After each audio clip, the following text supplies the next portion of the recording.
Nuestro siguiente ponente, pues tenemos ponente de lujo, al doctor Miguel Ángel Mercado, director de la División de Cirugía del Instituto Nacional de Nutrición y Ciencias Médicas Salvador Subirán, miembro de la academia, múltiples publicaciones en el tema. Yo creo que es uno de los expertos mundiales en esta área y va a ser de mucha importancia escucharlo y obtener esta información con él. Adelante, Miguel Ángel. Gracias, doctor Ira Pedrín. Mucho de esto es la amistad que nos une, créanle, como la octava parte. ¿No? Pero es buen amigo el doctor Ira Pedrín. Bueno, me han pedido que trate los siguientes minutos con angiocarcinoma, lo cual es una situación muy interesante para los cirujanos dedicados a la cirugía hepatopancreatobiliar. Cuando uno les ve como en su frecuencia, y como casi todas las enfermedades raras tumorales, uno puede siempre decir 1 a 3 en 100,000. Y esa es más o menos la frecuencia que tiene en nuestro país el colangiocarcinoma, 1 a 3 en 100,000, con una media de presentación, como ustedes ven ahí, de 50 años, pero son más de personas de edad avanzada y representan un porcentaje bajo de las neoplasias gastrointestinales.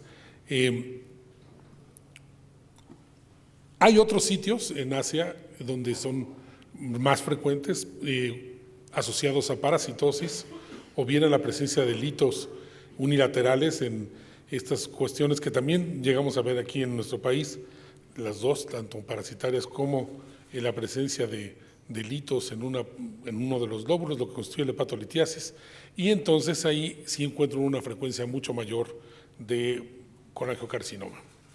Y la causa, si es que uno puede disecar la causa, es probablemente un efecto inflamatorio crónico que produce mutación de genes que realmente no es difícil para uno familiarizarse con todo este tipo de circunstancias, de los genes que se disparan y toda esta serie de cosas que ocurren, pero el proceso inflamatorio crónico puede producir un colangiocarcinoma.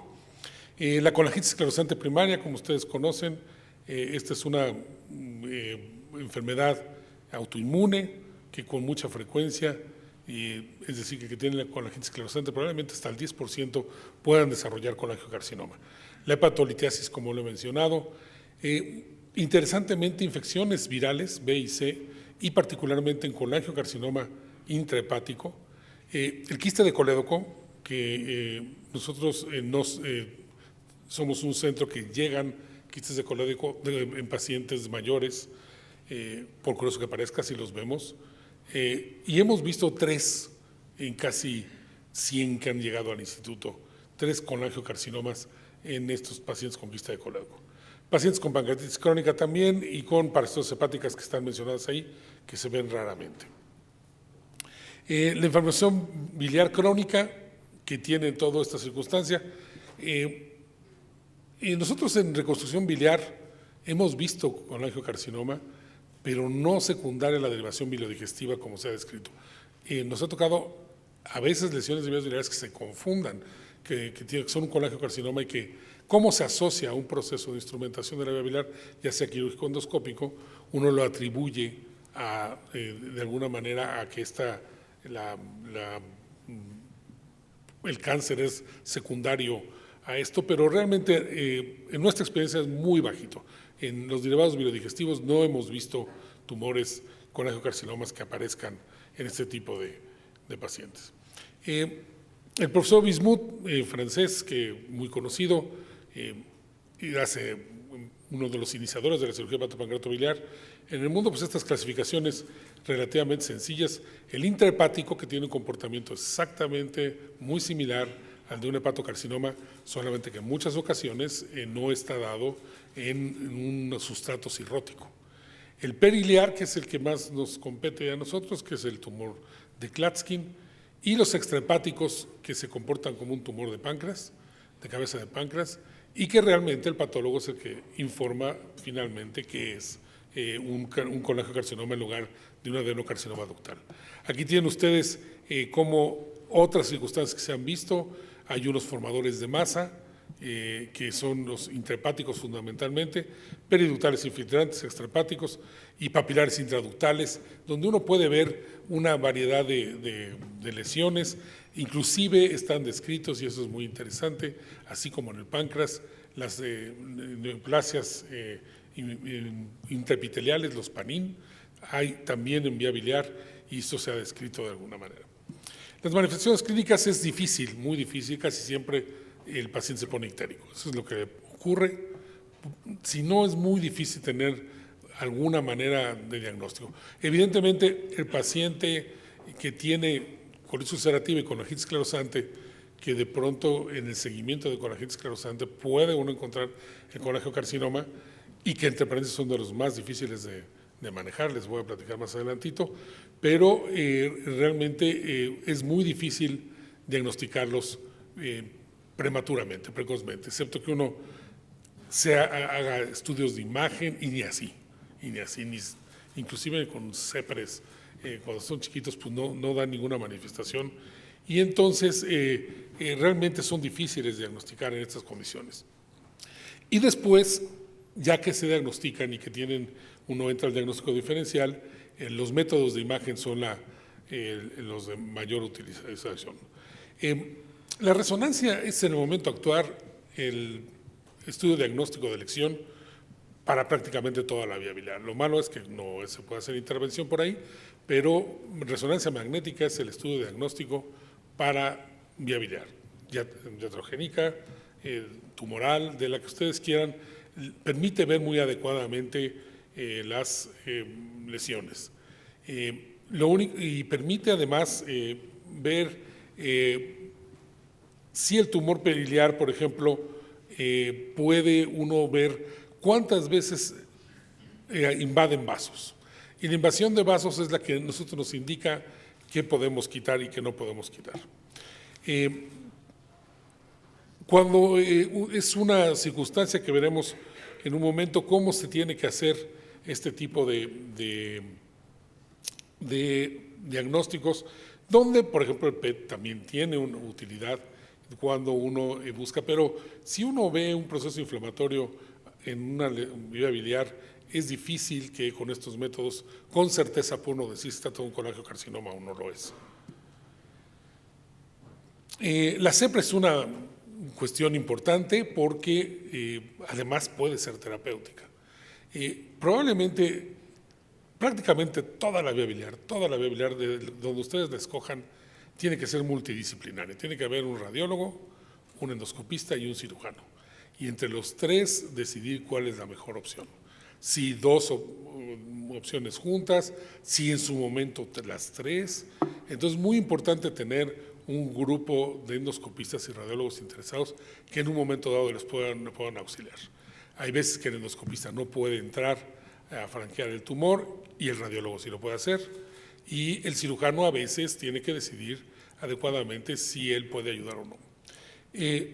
Como les comentaba, la mayoría llegan en estadios avanzados y entonces y se diagnostican por métodos de imagen, y hay marcadores tumorales. El CA19-9 tienen una muy buena opción para diagnosticarlo. Este es un antígeno, un carbohidrato que se expresa en las neoplasias hepatopancreatobiliares, que puede levantarse. Tienen también el antígeno carcinoembriónico y de alguna manera otros más. Recientemente apareció y presentaron en el Congreso de Brasil un trabajo muy interesante donde las mucinas circulantes pueden ser un valor diagnóstico, pero realmente cuando uno ve las mucinas positivas circulantes, uno encuentra suficientes datos radiológicos para asegurar que tiene un colangiocarcinoma. La clasificación, como ustedes ven, estas las del American Joint Cancer, el comité americano, y las que hacen de alguna manera todos estos, la del Memorial hecha por Human Fong es muy interesante, donde uno intenta hacer una clasificación adecuada. Aquí el problema es su situación. Entonces un tumor muy pequeñito puede invadir rápidamente más que la arteria, la vena porta. Y la invasión de la vena porta tiene un factor pronóstico importante. Esta clasificación, los que menciona del Memorial, que es la de Human Fong, muy parecidas a la de la americana que puede tener, y se ha visto que se pueden estadiar y tener un factor pronóstico interesante. Muchas están enfocadas al descubrimiento de ganglios. En su última visita al instituto, el Human Fong nos decía de un ganglito periportal que decía que era innominado, y hasta nos dijo, si ustedes me apoyan, le ponemos mi nombre, pero él decía que si este ganglito está tomado, todo lo que haga uno es paliativo. Human Fong ha estudiado muchísimo este tipo de tumores. Aquí está, perdón, que está en inglés. El colangiocarcinoma distal se comporta estrictamente como un tumor pancreático que se trata con pancreatodenectomía. Nuevamente, y esta es la parte final de la plática, donde les muestro las opciones terapéuticas.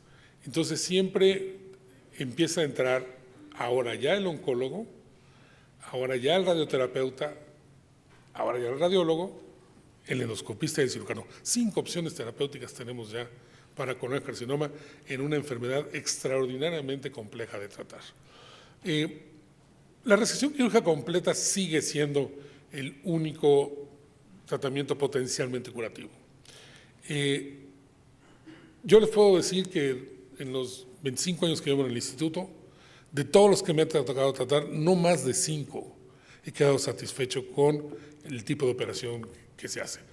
Cuando regresé, cuando me reincorporé al instituto, yo vi hacer una técnica muy interesante donde me decía el profesor, mira, lo que tienes que hacer es disecar lo que vas a dejar, no diseques el tumor ni te le acerques. Entonces hacía una disección de la vena porta, de la arteria, y cuando se aparecía el tumor se quita de la vena porta, ponía una pinza vascular, la resecaba y la reparaba.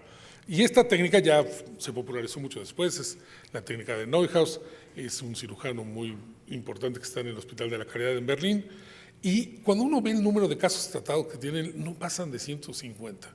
No pasan de 150. Eso quiere decir que la mayoría no pueden tratarse quirúrgicamente. Y él, por ejemplo, tiene la idea de que en la resección uno quite un bordecito más de lo que se queda para que sea el borde quirúrgico. Estaba yo viendo la plática interesantísima de cáncer de páncreas. El borde positivo, así dicen coloquialmente los cirujanos HPV, es una acuosidad del patólogo. Si un patólogo le quiere buscar una celulita perineural, se la encuentra. Son tumores muy difíciles de resecar. Es más, hay evidencias de que son, cuando uno intenta hacerlos terapéuticos, son enfermedades sistémicas ya. Se ha demostrado el cáncer de páncreas que hay células circulantes, igual en estos casos que hay células circulantes. Entonces, es realmente lograr una operación resectiva adecuada en estos pacientes, más un borde negativo, es muy complicado. Y aún así, uno tiene que contar con sobrevidas del 20%. En cuanto a la cirugía, uno tiene que ver qué tanta morbimortalidad tengo en mi institución para poderla hacer. Si uno hace este tipo de resecciones extendidas, con resecciones vasculares, necesita uno apoyo de terapia intensiva, apoyo de anestesia. Los cirujanos, ahora sí, como dirían, no estamos solos, es todo un equipo que nos tiene que ayudar, porque si tiene un cirujano muy bueno que las puede hacer y no tiene un anestesiólogo que los pueda seguir, no funciona. Y si tiene un anestesiólogo y no tiene una buena terapia intensiva, tampoco funciona.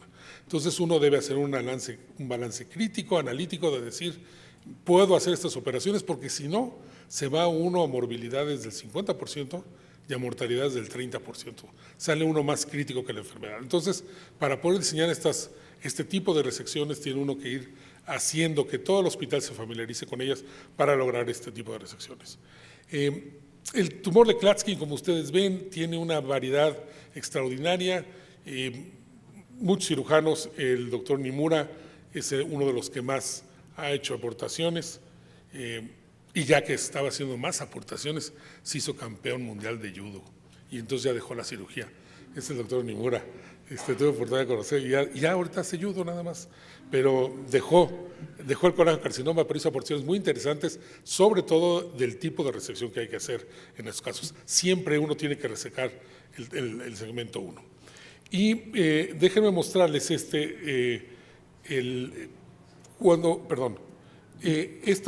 esta diapositiva que les muestro aquí, donde el trasplante hepático empieza a entrar como una opción terapéutica. Inició en la Clínica Mayo sí, aquí está, sí, aquí les veo muy chiquitas las letras. Inició en la Clínica Mayo como una opción terapéutica, porque uno piensa, si el hepatocarcinoma en sustrato cirrótico lo trasplanta uno, y a veces ¿por qué el Klatskin no se podría trasplantar? Y entonces empezó el grupo, fundamentalmente el doctor Rosen, que categóricamente también dice que el intrahepático no se debe trasplantar, no tiene la misma sobrevida, pero empezó a hacer este protocolo que es muy complicado. Y entonces están haciendo multicéntricos, donde lo que hace el cirujano es, una vez que lo diagnostica, empieza a hacer radiación inclusive con ayuda del endoscopista que coloca esferitas radioactivas, después de eso quimioterapia, y después de eso, antes se hacía una laparotomía, ahora una laparoscopía, un estadiaje y de ahí un trasplante. Y han demostrado que tienen de alguna manera una supervivencia parecida, o sea, se acercan a la curva de sobrevivencia de hepatocarcinoma en trasplante. Este protocolo que utiliza la Clínica Mayo ya está muy diseminado, hay 6 centros participando, pero aún así no se llegan a juntar suficientes casos para poderlo poner como opción terapéutica. Siempre el endoscopista tiene un lugar muy importante, y para nosotros es muy decepcionante meterse en una operación muy grande donde uno deje bordes positivos, deje uno una férula, inclusive como cirujano es mejor que el endoscopista lo haga. Tienen opciones, claro, ya que tienen que poner una férula metálica ya es una cosa extrema. La férula metálica, como ustedes saben, es muy difícil de cambiar. Hay unas recubiertas ahora que pueden hacerse, pero ya es para pacientes terminales, pero el endoscopista tiene una función paliativa, muy importante en este tipo de pacientes. Bien, con esto quisiera terminar dejándoles la idea de que es un tumor afortunadamente poco frecuente. Sí, diría yo, debe ser referidos a centros interesados. No gana uno mucho, como cirujano. Mira el semáforo que grandote, no lo había visto, es que estaba acostumbrado a los de abajo, con letras. Nunca había visto es difícil tratarlos, y tener en mente que estos sí deben ser concentrados en hospitales donde se les pueda ofrecer una opción. No, como cirujano, por ejemplo, operar 1 o 2 casos cada 5 años no gana uno mucho, no puede uno ofrecer una buena opción. En centros de concentración con grupos multidisciplinarios tienen una mejor opción estos pacientes que por definición tienen un mal pronóstico a largo plazo. Muchas gracias.